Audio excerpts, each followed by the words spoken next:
Salve meus amigos, eu sou Henrique Massaro, aqui falo de filmes e séries e hoje vou falar sobre Lobisomem, Wolfman, filme que estreia nesse dia 16 de janeiro no Brasil, dirigido pelo Leigh Whannell, escrito por ele e pela sua esposa a Corbett Tuck, um filme que é protagonizado pelo Christopher Abbott e pela Julia Garner, uma produção da Blumhouse com distribuição da Universal.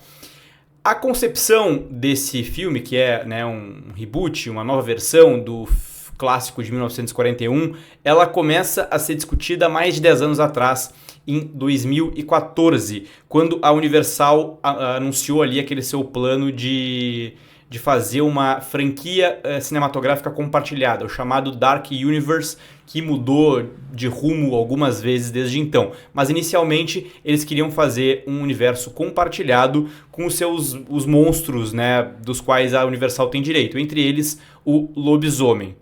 Depois do fracasso de A Múmia em 2017, a Blumhouse abriu mão dessa ideia de fazer um universo compartilhado, onde de alguma forma essas histórias se encontrariam, e decidiu partir para a ideia de produzir histórias independentes, abandonando essa ideia inicial. Desde então, Lobisomem e outros filmes mudaram de mãos em termos de direção, foram engavetados, voltaram, enfim. Nos últimos anos, e aí eu tô falando nos últimos 5 anos, ali por 2020, alguns nomes começaram a ser associados no projeto de Lobisomem. Entre eles um nome bem importante que foi o Ryan Gosling, que ele estava interessado em fazer um remake do filme de 41 e se interessou para ser o protagonista do filme.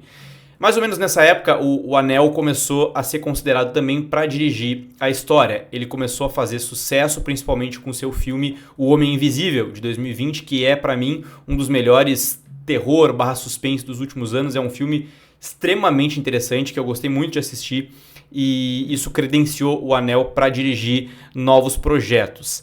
E mais ou menos nessa época, enquanto ele promovia o Homem Invisível, ele manifestou o seu interesse em dirigir esse filme. Ele chegou a sair do projeto nesse vai e vem por conta de conflitos de agenda, e um diretor chamado Derek Cianfrance foi atrelado ao projeto de Lobisomem, um cara que já tinha dirigido Ryan Gosling outras vezes. O filme foi finalmente aprovado para ser feito, para ser produzido em 2023, durante as greves ali do SEG e tal, em que o cinema estava parado. Ainda nesse ano, mais pro fim do ano, tanto o Cianfrance quanto o Ryan Gosling saíram do projeto. Não completamente, o Ryan Gosling, por exemplo, continuou tendo um crédito de produtor executivo do filme, mas sem colocar o seu rosto à frente do projeto.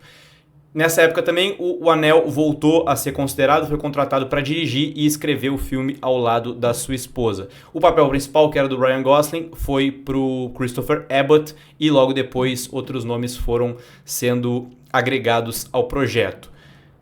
O Whannell chegou a dizer que a concepção desse filme foi feita ainda talvez durante a primeira associação dele ao projeto, na época da pandemia, e por isso ele quis fazer um filme que desse não só a sensação de se passar em um só lugar, essa questão mais de ser enclausurado, como também trabalhar a ideia de uma doença que se espalha.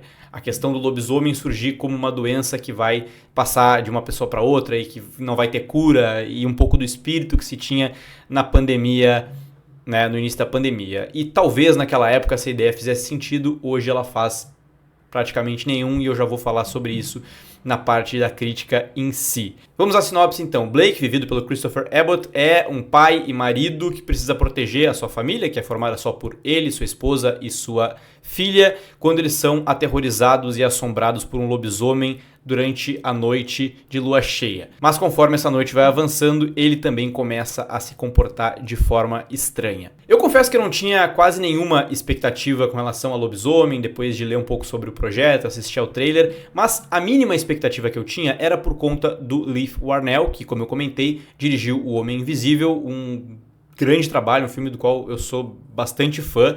E eu também criei mais ou menos ali uma esperança por conta da presença da Julia Garner, que é uma atriz da qual eu gosto bastante, principalmente pelo trabalho dela em Ozark, uma série que para mim é das melhores dos últimos anos. Tem inclusive um vídeo aqui no canal falando especificamente sobre a personagem dela, a Ruth Langmore. E é uma atriz que eu acho que é muito interessante, então por conta dessas duas presenças eu criei uma mini expectativa e fui ali pensando que talvez eu pudesse ser surpreendido. Acontece que Lobisomem é basicamente tudo o que se espera dele e eu não esperava muita coisa.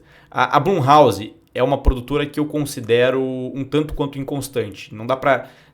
Não tem como dizer que um selo da Blumhouse garante um bom filme de terror, pelo contrário, tem filmes bem medianos, alguns bem abaixo. Eu coloco esse, vamos pensar, num nível ali perto de O Telefone Preto, filme de 2022 com o Ethan Hawke, também é da Blumhouse, tá?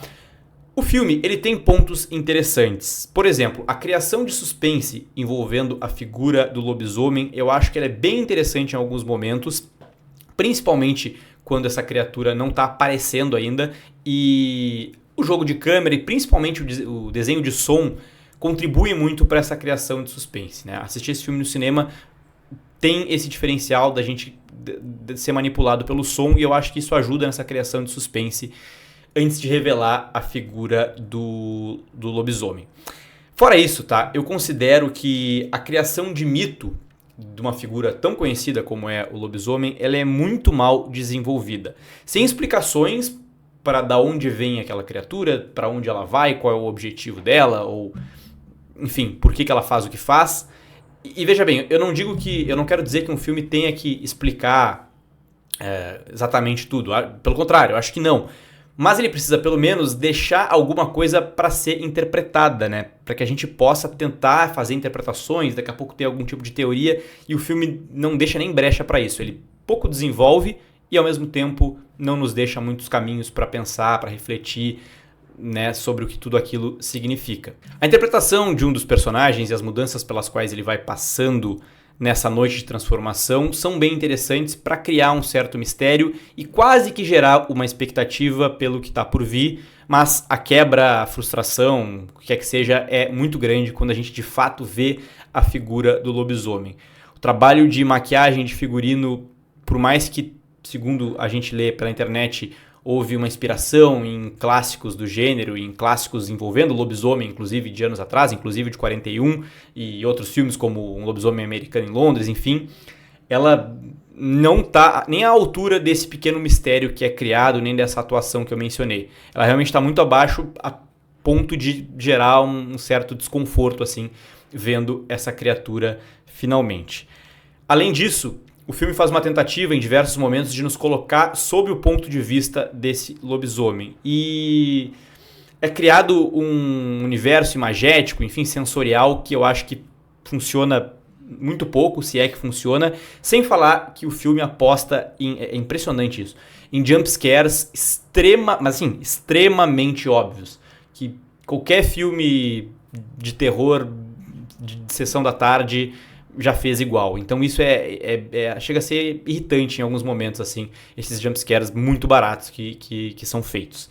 Para mim ainda, apesar de tudo isso, o ponto ainda mais frágil da trama como um todo é a aposta numa discussão sobre paternidade, sobre proteger a família. O filme faz isso desde o início, mostrando a infância do personagem principal e depois na relação dele e da sua esposa com a sua filha. A Julia Garner, que é a esposa, como eu disse, ela é absolutamente mal aproveitada, entrega muito pouco e eu acho que dão muito pouco material para que ela possa fazer alguma coisa. E a filha do casal, a Ginger, que é vivida por uma atriz chamada Matilda Firth, ela parece sobrar, é impressionante isso, ela parece sobrar nessa trama, mesmo considerando que é um enredo que na maior parte do tempo vai mostrar somente essas três pessoas. Então eu acho que é um filme muito frágil em termos de enredo e de trama, que entrega alguma coisa na criação de suspense, mas logo depois dá um banho de água fria, mostrando que o que o lobisomem tem a oferecer é exatamente aquilo que pelo menos eu esperava dele.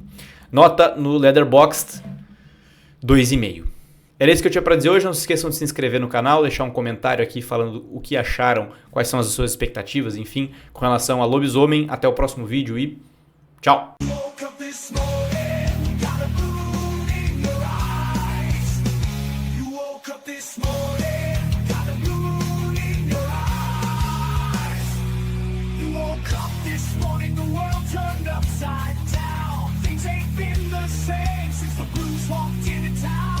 You